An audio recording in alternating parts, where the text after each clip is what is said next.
Hi and welcome, Jean Lima, editor of Tech Economy, and this is Frontline. Here with me I've got Robin Brown, head Tech M&A at BDO Corporate Finance. Robin, thanks a lot for talking to me. From a financial perspective, what are you seeing in the market today? What are the main trends? We're seeing a very wide difference in trends from large data centers to smaller data centers, and the investment thesis that underpins what a kind of successful transaction would look like. From a wider tech perspective, we cover everything from software deals, artificial intelligence, robotics, mobile services, and the Internet of Things, all the way to infrastructure services.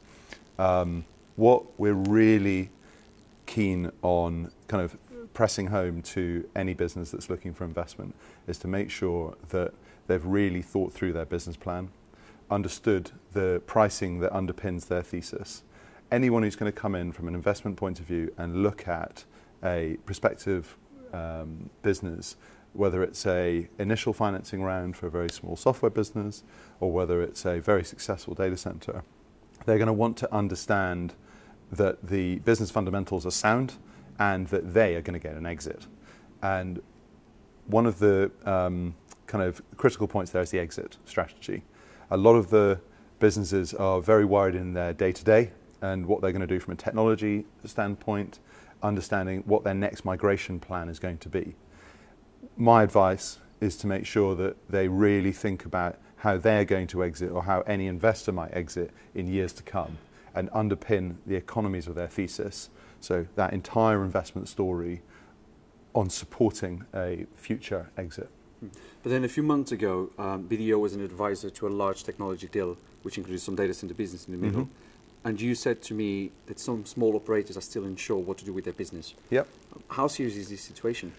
I think the main concerns that people have are around growth rates. A small data center business is going to find it much harder than a larger one to bring back an accretive kind of gain for any investor.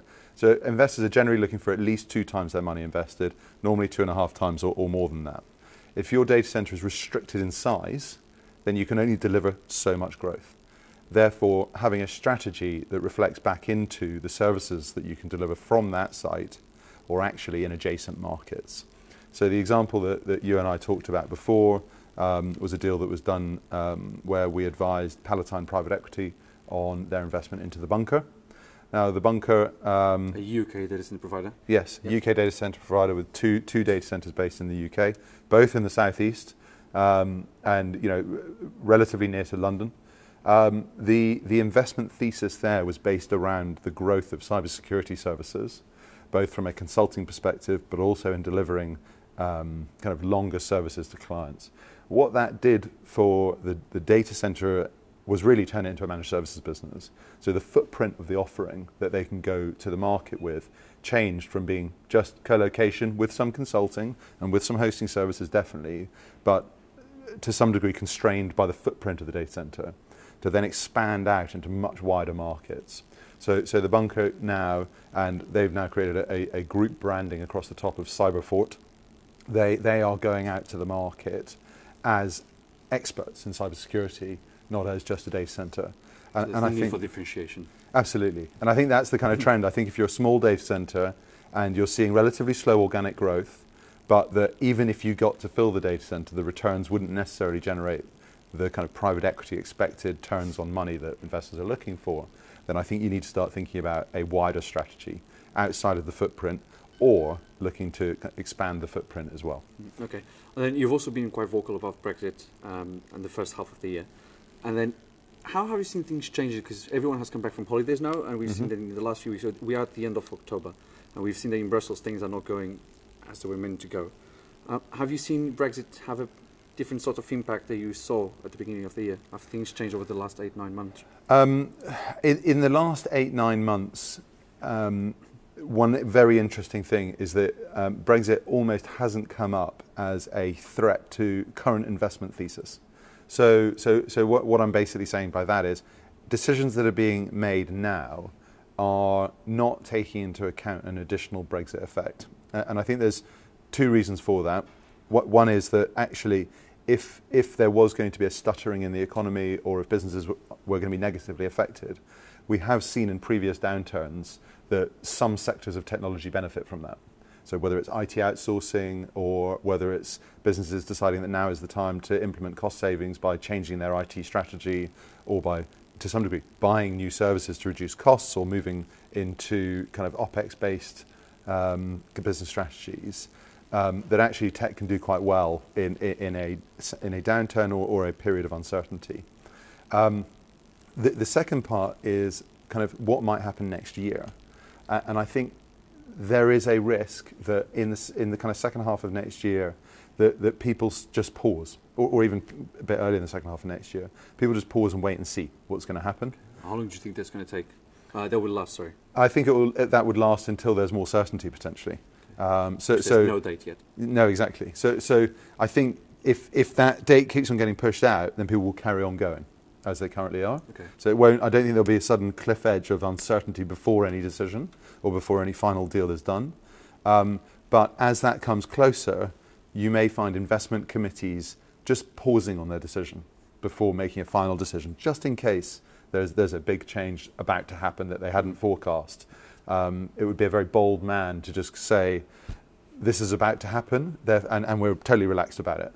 So I think we will see people just pause. Doesn't mean that they're going to stop. They'll just wait and see. And then they may use it as an opportunity to reduce the price that they'll pay for an asset, just simply as a negotiating tactic. So could it be a good or a bad thing in the end for the British data center market? Tough question. We just don't know. That's the story of Brexit. Yeah, exactly. And I feel very weak saying that, but you just can't tell. I think we've got a very strong data center market in and around London with some clear supply issues. We've got a very active M&A market in the kind of global data center arena. We know we are, as kind of Western Europe and as the UK, behind some of the kind of forward movements that are coming out of the US. I can only see growth for the sector. I think with increasing content distribution, with the kind of power that is going to be delivered through the networks that's going to need to be supplied by data centers, that we can only see a growing market. Will Brexit affect it positively, negatively? Don't know. Okay. Then the other thing that we don't really hear from an investment perspective is GDPR. Quickly, what are the investors saying about GDPR? Are they worried about it? They are not worried about it from so I'll rephrase that. They are worried about it. So they're not worried about it necessarily from the fines perspective. What they are worried about is making sure that their boards are ready, that they're understood. They haven't priced in the risk, is basically what I mean by the idea of their worry. They are still confident that businesses have some time to adapt. It's getting pretty late. So, we're 6 months away, tops, from when businesses can be fined. They are making sure that boards are ready, understand that, and that it is a board issue. But what I'm seeing that's almost more interesting is GDPR being used, as I think we all know, as a sales strategy. And not just as a sales strategy, as in we need to talk to you about GDPR and it's a hot topic, but more as a reaction to the fact that when they're selling cybersecurity services or consulting services into a business, if they approach the IT director, it can be quite a hard sell. The IT director says, no, I know what I'm talking about, I don't need your help. If they go to the board says, I don't know what you're talking about, I don't speak your language, go and speak to the IT director. And the feedback I'm hearing from sales strategies within private equity investor businesses is that they find that quite a struggle. What they're using is GDPR as a different way to approach new business sales. And so they're going into, let's say, a CFO position and saying, let me do a risk audit on your business. Let me come in and, at a relatively low price, look at what your risk profile is. What that does is it then gets a board issue highlighted, and it immediately starts ticking off what the weaknesses are, and they can then come in and pitch those in. And there's no way that anyone in the business can say that those aren't issues anymore, because they've actually done the audit and exposed them. And they're finding that as a really good way of building pipeline. So I think people are concerned about it. It's a big issue. People need to address it. But it is also a massive sales opportunity if people have the imagination to do it right. Okay. And then BDO 2018, what are you going to be focusing on from a BDO perspective in terms of data centers, or at least the cloud space? Funnily enough, we are, so we believe in the mid-market that we have been the most active M&A advisor, full stop. So we've done 6 deals this year already. The deals that we're mandating on right now will all start kind of closing in the summer of next year. I know we've got 2 new sales mandates that will be coming to market in the spring. So to be honest, we're kind of... There's a lot coming out then. Yeah, we're kind of almost done. But the focus areas, I suppose, is where you're asking. We're doing quite a lot of work in the hybrid cloud market. So where IT managed service providers haven't yet adapted their business models to take advantage of on-ramps to the cloud services, and the mixture between kind of public, private, and kind of in-house IT services.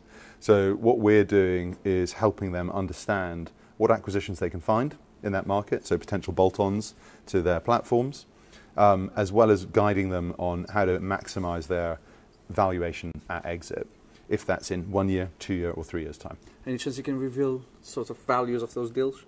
Are they sitting between millions of dollars? So the type of deals that we do range, so one of the ones we're doing at the moment is about 120 million enterprise value.